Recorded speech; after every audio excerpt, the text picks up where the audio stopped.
Well, I'm really digging my new lighting system. It's helping me film in this long, dark Washington winter and also letting me film effectively at night. So let's do a night topic, shall we? Take the opportunity to give you guys a closer look at a piece of martial arts pop culture history and my own history. This would be my official Sho Kosugi Ninjato from Ninja 3 The Domination, made by Marto in Toledo, Spain in 1984. Now, I've shown this in another video, and I've also discussed my brief collision with the production of that movie. So I'll just give a quick recap before we get into the sword. Do the short, fun version. Was late 1983, early 1984. By then, I had been in the Japanese martial arts for about 8 years, which felt like a long time back then. But the call went out to all of the martial arts schools in the area that they were looking for extras and stunt people for the latest Sho Kosugi Ninja movie. Now, as martial artists, we knew exactly what that was and who that was because we'd seen every martial arts movie that came out in the 70s and 80s. Those were our cult films. So yeah, that was a fantastic opportunity, especially since Phoenix was neither a hotbed of Asian martial arts or Hollywood film production. I only wish they would have been more specific with their casting call. It would have saved me a little gas money and a lot of heartbreak because I put my uniform on, got my sword, and got a ride and went and tried out, and they wouldn't even see me. Because what they failed to mention is they were looking for two very specific types. One type were, as they described it, Asian-looking martial artists, and these were for two scenes. One is a big ninja flashback battle where the hero has to fight off, the enemy's ninja army and loses an eye. It's a great action scene. And the other scene is towards the end where the hero has to fight off all of these possessed Shaolin monk types. You have to see the movie. The other type they were looking for, they described as big, dumb, burly, thug or biker-looking white guys. And there are scenes in a lot of martial arts movies like that. There's certain tropes that come up where either the hero or the damsel in distress has to deal with a bunch of thugs, minions, or, strangely, just these random bullies that happen to be wherever they are that need their butts kicked in a spectacular fashion. And that's what they were looking to fill. They were also filling the role of there's an army of cops that gets wiped out by the villain. And I could certainly pass for a cop now, but not back then. Let me show you a picture of 1983 me. 5'7", 125 pounds. So enjoy that flashback for a few seconds. And it really became clear why they didn't want me when I got to meet Sho Kosugi. I was there at an odd time, so he came out to just say hi. And that was a nice moment. But the guy is very striking in person. You don't realize that he's 6'1"? A very tall and lanky dude. But, I mean, the height differential, I could not possibly appear threatening facing off against. He's, nearly a foot taller than me. So, half a foot taller than me. But it looks like quite a difference. So, yeah, I understand why I wouldn't make a threatening opponent. But he was polite. He was wonderful. He's a nice guy. He's a great guy. However, the guy who drove me there, a good friend of mine, was driving me a lot of places, and I'd rather not discuss why at the moment, but his real name was Dave, but I affectionately referred to him as my faithful assistant, Kato.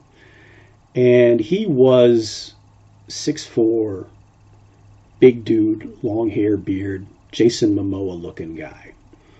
And they locked right on to him for that Type 2 character.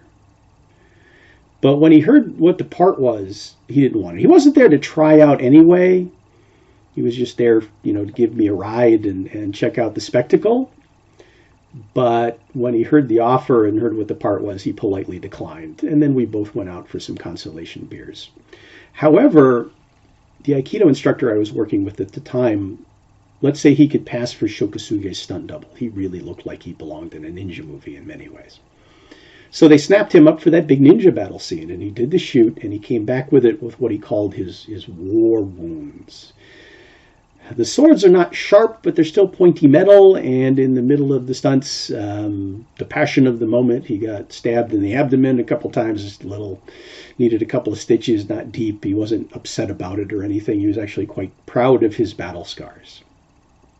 Until we saw the movie.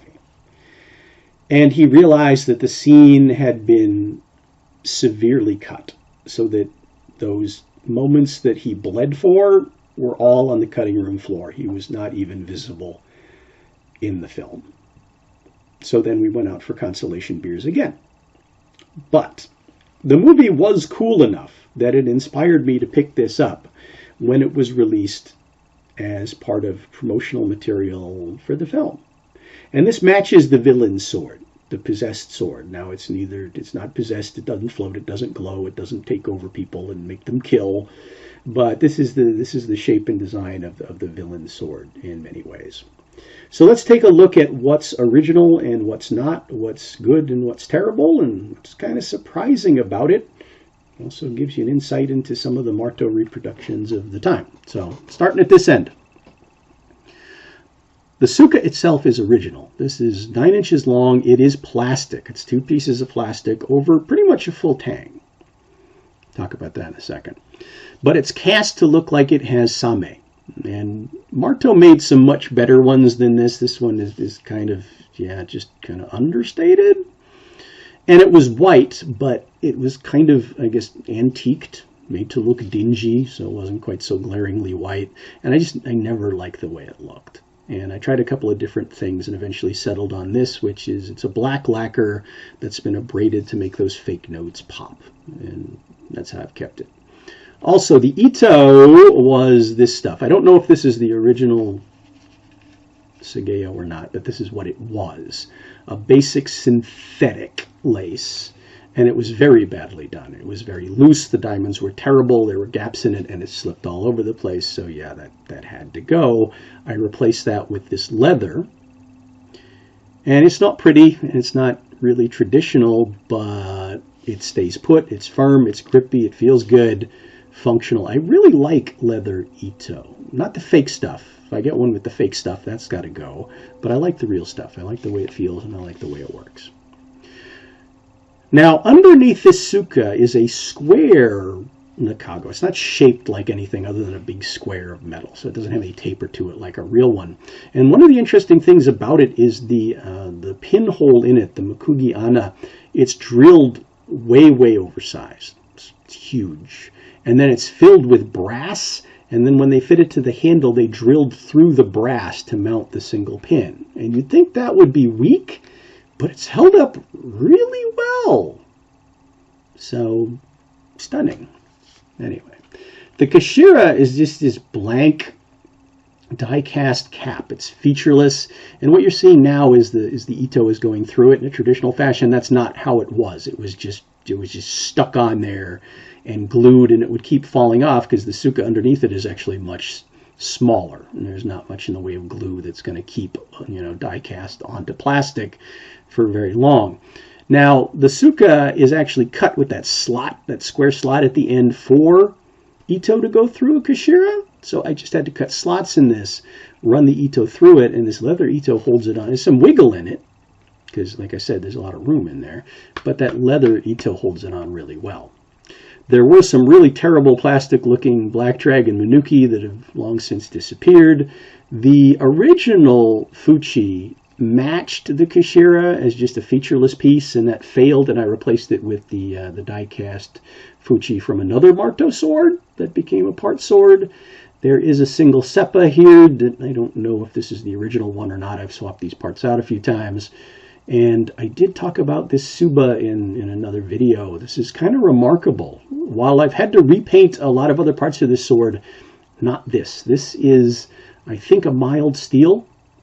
It's very heavy, very hard, and ferrous, magnetic, but it's got some sort of powder coating on it, I think, that is extremely resilient. This has been through age and wear and abuse and moisture. It's got a couple of little rust pits, but otherwise, it looks almost new. after all this time. 36 years. So, wow. And I'll talk about how that affects the balance of the sword. Let's talk about the saya, because this is like the worst of the Marto reproduction swords, was like right here. This is an aluminum tube. It's also perfectly oval. There's no taper to it, and on a straight sword, that's a terrible thing because I can't tell by feel which way the blade is facing. Without the kuragata, I don't know. Same thing with the Tsuka. There's no directionality to it. So I don't know which way my edge is when I'm drawing it, and even worse, when I'm resheathing it and trying to get it back in the right way. Yeah, that's been problematic. So now I've had to repaint this aluminum many times from wear and tear and use and abuse, but it still looks pretty good. You can't really tell it's been repainted dozens of times, so it's held up. The kuragata is a piece of plastic that's just tacked in with a couple of staples. How do I know? It's fallen out several times and I've had to stick it back on. Tsugeo, like I said, is just cheap synthetic. Kojiri is this conical aluminum die-cast cap, and it's just shoved on there. And it's pointy like this because, you know, there's a legendary ninja technique where you stick your sword in the ground and you use this big fat guard as a step to get over a wall or something, and then hopefully remember to have your Tsugeo to pull your step stool up after you, or else that's a terrible waste of a sword, just to use it as a stool and leave it behind. Have I ever tried that? No. Am I planning to? No. There's also a hole in it, which I'm told is in case you're hiding in a pond or a moat or something, you could use this as a snorkel. Little breathing tube. Have I ever tried it? No. Do I plan to? No. But it's a cool little feature. Back up at this end. The koiguchi is plastic shoved in there, but it does a good job. It holds the sword very firmly. Plastic wedged into brass is actually a good thing. Now, one of the things you're going to hear without the sword in it is a rattle. There are two long, thin plastic panels on either side to kind of give it some padding, but not top and bottom, which means when you are sheathing and unsheathing this sword, the spine and the edge drag. Now, thankfully, aluminum is a lot softer than steel, so it doesn't destroy anything, but now, I did put a little fabric underneath the cap to grab the tip, take a lot of the rattle out of it. But what you're hearing in there are those side panels rattling. So that's just, yeah, that's unpleasant. But it's functional, and like I said, it's held up. Speaking of functional and held up, let's take a look at this end. Now, there's no seppa on this side, and that's original. There's just this clean transition between the habaki and the suba, and I really like that. This is actually true to one of the swords used in the movie, and it really struck me. I really just kind of liked this look, which is one of the reasons I bought it. I just thought that was cool. There is a little bit of wobble in this thing after all these years, but there's no rattle. It's not loose. It's just a little bit of side-to-side wobble. The habaki is a basic brass, rounded, polished thing. It's stained and scuffed up, but it's you know, it's served its purpose. The blade, this shape, is called a kiriha zukiri, and it's actually traditional to chokuto and things like that. So this is actually a real historic blade shape. But this is something that's ideal for the way that Marto made swords, especially their reproduction European swords. Now, some of their katana reproductions did have close to a shinogi zukiri profile with a longer edge plane, and they didn't usually have, until later variations, anything but a flat spine. There's also no distal taper in any of their swords, period. All of them are basically cut out of slabs or bars of steel, and then there's just an edge ground, and it's often blunt. But this one actually had an edge. It also has this really horrible brushed on comical fake hamon, and like I said, yes, it does have an edge. It's not razor sharp. It's kind of kitchen knife sharp. This was actually designed to be a martial artist sword to do some cutting with. So yeah, they put a little bit of an edge on there, and it's held up. Let's talk about it holding up. Let's talk about what it's made out of. There is a wisdom in the reproduction sword community. Never buy a stainless steel sword unless it's designed just to be a wall hanger or for cosplay, that you don't intend to use it, because stainless steel won't hold up to any kind of use and abuse. It's not made for a blade this big, but this is 440C stainless steel, and Marto was using it back then. Shortly thereafter, they stopped using it, and they went down to 420 and 410, which I think they still use today for their stainless steel swords. But at least back then, there was a magic that Marto had in taking what was otherwise not a good steel and somehow hardening it, tempering it into something amazing. So while I consider Marto swords wall hangers, if you gave me a chunk of Marto steel, I would find a use for it. Because, yeah, the mystery. I'm not quite sure what it is. But this sword has been through stupid misadventures. You see the kind of things I did to it in what would otherwise be destructive tests for katana that this would laugh at. I have chopped wood with it. I have done metal on metal contact with it. I have hit rocks with it. I used to demonstrate how strong this sword is by chopping bricks in half frequently. And there's a little bit of scuffing on the edge plane. Barely noticeable. But if you look at the edge itself, yes, it's been resharpened multiple times. It is very kitchen knife-like. But there is no significant deformation whatsoever in the edge. No chips, no gouges, no rolling. And the sword hasn't bent. It's a very rigid sort of thing. It's got some, resilience to it, but it's hasn't bent. Not in the way you would think.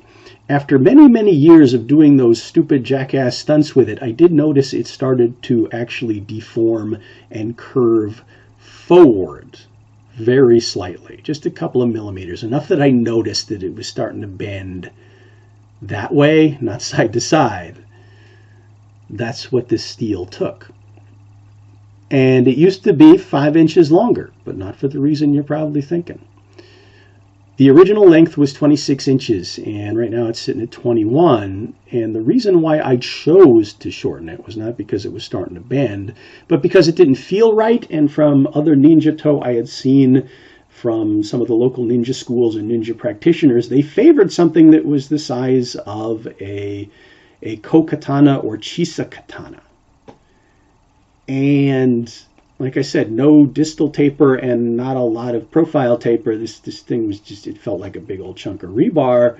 So I made the decision to take 5 inches off of it and then very carefully recreated that angular tip, which is really strong. That's a really tough design. And now, even though it still doesn't have a distal taper or profile taper, a combination of its length and especially the weight of the tsuba, but even with lighter tsubas that I've had on here, the balance point of this thing is sitting at about 1.5 inches north of the habaki, and the weight of the sword is just under 2 pounds. Combine that together and you've got a weapon that is insanely quick and maneuverable and responsive. It's fast. It's fast with one hand. So this is just a cool, functional, fun little weapon, despite all the things that are not great about it. And that's why I've kept it. Now, I'm showing it to you today because I might do some upgrades. I've been doing some upgrades on some of my other swords during this, extended 2020. So I'm thinking I might replace the Kashira and the Fuchi, maybe give it some new Minuki, maybe even find it a new Iron Guard. I don't know. Depends on what I can come across. That would certainly remove a lot of what's left of its original collector value, but I've already done a lot of that, and I didn't buy this as a collector's piece. I bought this as something to use as a martial artist, and boy, have I. And still occasionally do bring it out and have some fun with it. It's a great sword to work with. despite what should be some really glaring problems. So yeah, if I do some upgrades, I'll make another quick video and let you know what comes out. But until then, I hope you enjoyed this look at the bizarre past of martial arts movies and swords and reproductions and my own personal history. Hope you found it informative, entertaining, amusing, and I hope to see you back.